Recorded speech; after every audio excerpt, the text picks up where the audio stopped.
Hello friends, very good afternoon. कैसे हैं आप सब? होप आप सब अच्छे होंगे। जैसा कि आप सबको पता है, ये इंटरनेशनल मार्केटिंग की हमारी सीरीज़ चल रही है, जिसमें कि आज हम पढ़ेंगे importance of international marketing. International marketing क्यों इम्पॉर्टेंट है, इंटरनेशनल मार्केटिंग क्यों इम्पॉर्टेंट है। देखिए, इसमें दो बेसिकली पर्सपेक्टिव है, macro level benefits in national perspective और micro level effects of international business. मतलब इंटरनेशनल जो मार्केटिंग है उसका मैक्रो लेवल पे क्या इफेक्ट पड़ता है और माइक्रो लेवल पे क्या इफेक्ट पड़ता है, हम लोग ये दोनों टॉपिक इस वीडियो में कवर करेंगे। तो देखिए, फर्स्ट है इसमें आपका इंक्रीज इन, पहले हम लोग मैक्रो लेवल का पढ़ रहे हैं, ठीक है। Increase in national income. National income हमारी क्या होती है, बढ़ती है। The multiplier effect of income increases the level of output and growth rate of economy. अगर हम देखिए कहीं भी बाहर बिजनेस कर रहे हैं तो वहाँ की करेंसी हमारे कंट्री में आ रही है, जिसकी वजह से क्या होगा, हमारी नेशनल इनकम बढ़ेगी। नेक्स्ट है आपका एफिशिएंसी। एफिशिएंसी का क्या मतलब है, in this process there is optimum and efficient utilisation of the resources.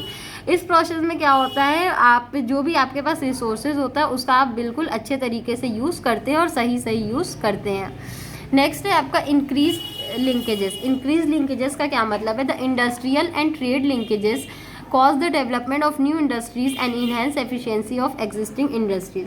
देखिए, जो आपका इंडस्ट्रियल और ट्रेड का लिंकेज हो जाता है, जिसकी वजह से क्या होता है, नई नई इंडस्ट्रीज खुल जाती है, और जो एग्जिस्टिंग इंडस्ट्रीज है, मतलब जो ऐसी इंडस्ट्रीज है जो पहले से भी वर्क कर रही है, उनका क्या होता है, अच्छे से डेवलपमेंट और होता है।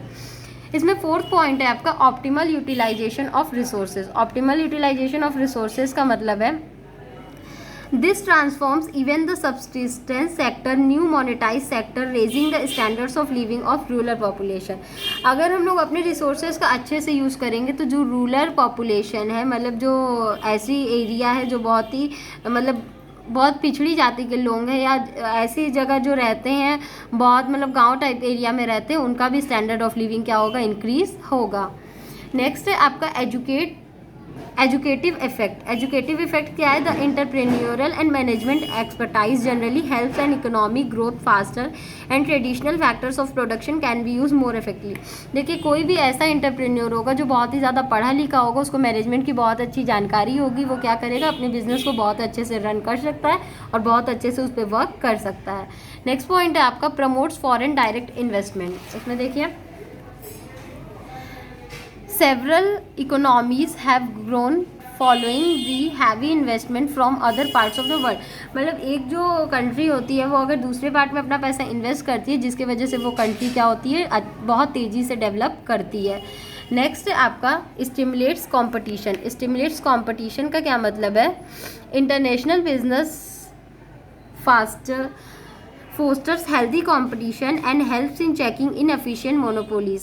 स्टिमुलेट्स कंपटीशन का मतलब है, अगर आप जो इंटरनेशनल बिजनेस है वो क्या करता है, बहुत ही ज़्यादा तेज़ी से कंपटीशन लेके आता है, और जिससे कि हमें ये चेक करने में वो हेल्प हो जाती है कि हमारी कितनी मोनोपोली है।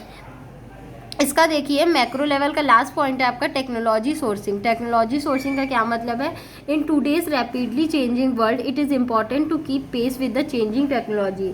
ये देखिए, आज का जो ऐसा दौर चल रहा है कि हमें क्या करना पड़ रहा है, जितनी जल्दी से टेक्नोलॉजी चेंज हो रही है, उतनी ज़्यादा तेज़ी से हमें क्या करना पड़ रहा है, अपने आप को चेंज करना पड़ रहा है, अपने हिसाब को उस टेक्नोलॉजी के हिसाब से क्या करना पड़ रहा है, ढालना पड़ रहा है।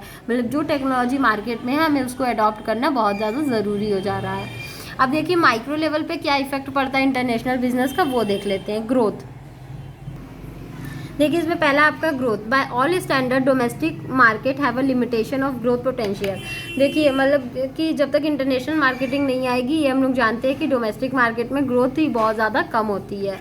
नेक्स्ट है आपका fighting competition. As the protectionist measures by nations are being reduced, firm operating in domestic market only are facing increase level of competition.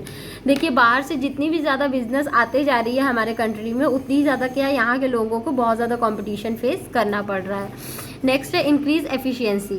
Bye operating on global scale a firm can select for its expansion lucrative opportunities. देखिए, इतनी ज़्यादा मतलब international marketing बढ़ गई, international business इतना ज़्यादा बढ़ गया है कि जो भी बिजनेस है वो अपने बिजनेस को और एक्सपेंड करने का सोच रहा है।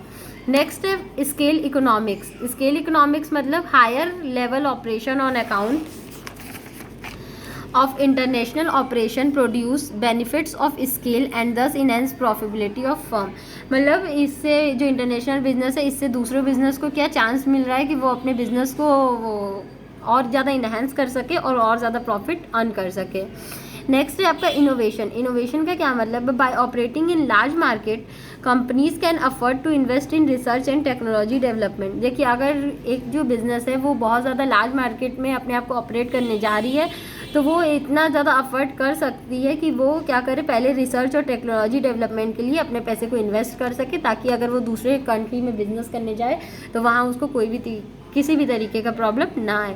हमारा लास्ट पॉइंट है risk cover. By operating on global scale the fluctuations on demand level in an individual country does not make much difference on the aggregate sales. देखिए, बोल रहा है कि अगर अब हम ग्लोबल लेवल पे बिजनेस करने जाएंगे तो जो डिमांड में फ्लक्चुएशन होती है वो बहुत ज़्यादा इंडिविजुअल कंट्री को इफेक्ट नहीं करती है, जिसकी वजह से हमें बहुत ही ज़्यादा रिस्क नहीं लेना पड़ता है। तो होप आपको ये समझ में आया होगा टॉपिक। फिर भी किसी को कहीं कोई भी प्रॉब्लम हो तो आप मुझे कमेंट सेक्शन में कमेंट करके पूछ सकते हैं। Thank you so much. Please like, subscribe and share my channel. किसी को भी नोट्स चाहिए तो मेरा डिस्क्रिप्शन बॉक्स चेक कर सकते हैं। Thank you.